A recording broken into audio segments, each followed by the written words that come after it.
Welcome! In this quick tutorial, I'll be showing you step by step how to add a countdown timer to your postcard email design using NiftyImages and Sendtric. You'll be able to embed a live timer that's compatible with almost all major email clients. Go ahead and leave your postcards project ready. We'll be adding the timer in just a few steps. To start, we need to create the timer. We have two strong options available, Sendtric or NiftyImages. With Sendtric, we can go over to their free online generator with no login needed. We can go ahead and choose our time zone, set the end date and time, and customize the colors. After clicking Generate, you'll get a snippet of HTML with a timer image address inside. If you're planning to use custom code in Postcards, copy the full code. If you just want to insert it as an image, copy only the image address. And copy using right-click or press Ctrl-C on Windows or Command-C on Mac.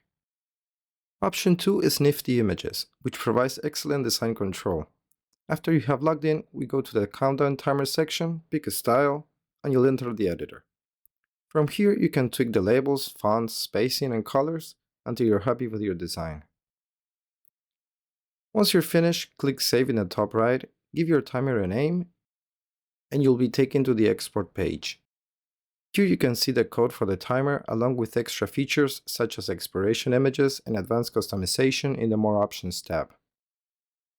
For now, let's just copy the image address.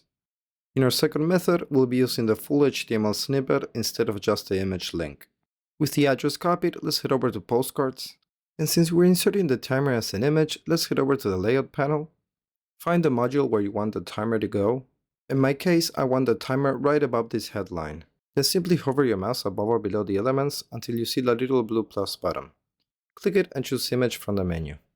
We can also use any content module that already has an image element. Click on the image and in the right panel, you'll have to paste the timer's image address here.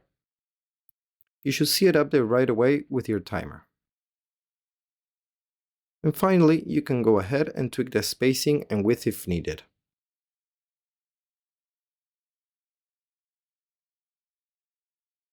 Now for the second method, using a custom block element, we need to go back to NiftyImages and copy the full HTML snippet.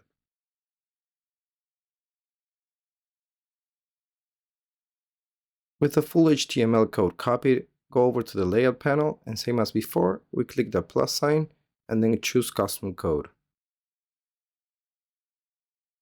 On the right hand side, a code editor will pop up and we just have to paste in the address you copied earlier.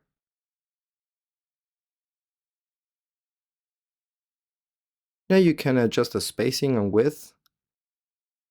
And that's it, your timer is now part of the design. Remember that it's always a good idea to preview your design before actually using it. This quick step helps you catch any small mistakes and see how everything looks in context. You now have a fully working timer in your template. See you in the next tutorial.